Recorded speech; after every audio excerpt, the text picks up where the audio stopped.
तो जीएसटी परिषद की आज 50वीं बैठक चल रही है और 49 बैठकें अभी तक हो चुकी हैं। वित्त मंत्री निर्मला सीतारमण की अध्यक्षता में यह बैठक चल रही है। इस खबर पर अधिक बातचीत करने के लिए हमारे सहयोगी संवाददाता अजय मिश्र इस वक्त हमारे साथ में मौजूद है। अजय, आज के इस 50वीं बैठक के बड़े और बृहद एजेंडे के लिहाज से देखा जाए तो क्या कुछ रहने वाला है एजेंडे में? देखिए आर्यन, समझना ये जरूरी है क्योंकि 50वीं बैठक है तो संख्या के लिहाज से भी ये काफी इंपॉर्टेंट हो जाता है। 50 बैठकें जैसे कि आप बता रहे हैं कि कंप्लीट हो चुकी हैं। इस बैठक में स्पष्ट तौर पर ये कहा जा रहा है कि जो ग्रुप ऑफ मिनिस्टर्स बनाया गया था ऑनलाइन गेमिंग को लेकर के, हॉर्स ट्रेडिंग को लेकर, हॉर्स राइडिंग जैसे खेलों को लेकर के, उन पर क्या जीएसटी की दर लगाई जाए, उस पर आज मंथन हो सकता है। और ज्यादातर राज्य मानते हैं कि इस पर 28% का टैक्स लगाया जाना चाहिए। कुछ ऐसी रिपोर्ट्स हमें मिल रही है जिसके मुताबिक जो एसयू और एमओयूज हैं ऑटोमोबाइल्स, उसमें कुछ एक्स्ट्रा सेस लगाने की बात हो रही है जिससे कि वो शायद महंगी हो सकती हैं।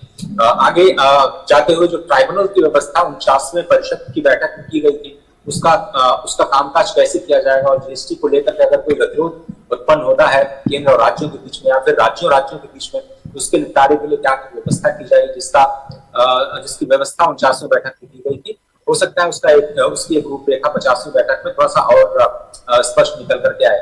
लेकिन देश में लार्ज टैक्स बेस बनाना, जीएसटी का एक क्लीन जीएसटी का टैक्स बेस बनाना और आगे जाते हुए कंप्लायंसेस को बढ़ाना और जो टैक्स इवेजन हो रहे हैं उसको रोकने में कैसे टेक्नोलॉजी नई भूमिका निभा सकता है, उस पर भी शायद मंथन हो सकता है। तो जिस तरह से हमने देखा कि पिछले 6 सालों में जो जीएसटी की जो दरें हैं, न केवल उसमें कमी आई है बल्कि वस्तु और सेवा की दरों में कमी आई है, कंप्लायंसेस बढ़े हैं, टैक्स बेस बढ़ा है, टैक्स कलेक्शन बढ़ा है। इसको कैसे और ज्यादा ईज ऑफ लिविंग के लिए, ईज ऑफ डूइंग बिजनेस के लिए इस्तेमाल किया जाए, इस पर मंथन जाए।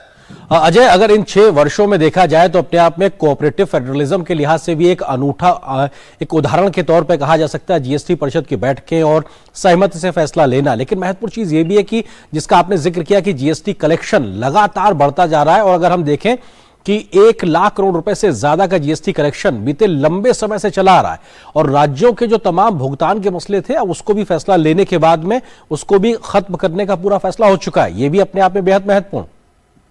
और अगर सबसे पहले राज्यों की बात करते हैं तो जो आशंका शुरुआत में जताई गई थी 2017 में 1 जुलाई को जब ये लॉन्च किया गया था कि कुछ राज्य जो कि मैन्युफैक्चरिंग नहीं करते हैं उनको नुकसान होगा, ऐसे में 5 सालों की जो उनके राजस्व की भरपाई और वो भी 14% की बढ़त के बाद जितना भी था केंद्र सरकार ने उसको पूरा किया है। और 6 साल की पूरे होने के अवसर पर स्पष्ट तौर पर वित्त मंत्री ने कहा कि इस वक्त कोई भी राज्य सफर नहीं कर रहा है जीएसटी की वजह से, ये बड़ी बात है। दूसरी बात ये समझे कि जो 90,000 करोड़ रुपए का औसतन हमें हर महीने जीएसटी का राजस्व प्राप्त होता था, अब वो बढ़ करके 1.6, 1.4, 1.5 लाख करोड़ हो गया है। ये जो एवरेज है वो बहुत इंपॉर्टेंट है समझना। जो टैक्स बेस था करीब 60,000 लोग जीएसटी पे करते थे जुलाई 2017 से पहले, अभी आप देखें तो 1.42, 1 करोड़ 42 लाख जीएसटी के टैक्स पेयर्स हैं। हालांकि ये संख्या डायरेक्ट टैक्स जो पे करते हैं करीब 3.5 करोड़ 4 करोड़ उससे कम है, लेकिन कोशिश ये की जा रही है कि जो जेन्युइन करदाता है उनको प्रोटेक्ट किया जाए और जो लोग इवेट करते हैं, जो जीएसटी को एक तरह से चोरी करने में विश्वास रखते हैं, उसको कैसे टेक्नोलॉजी और मशीन लर्निंग का इस्तेमाल करके अवॉइड किया जाए। और आपको बताएं कि करीब 1.5 लाख रुपए का जो नुकसान है वो इस मशीन लर्निंग और एआई की वजह से जीएसटी काउंसिल या फिर जीएसटी जो नेटवर्क है उसने अवॉइड किया है। और आगे जाते हुए ये माना जा रहा है कि ये और भी स्ट्रिंजेंट होंगे।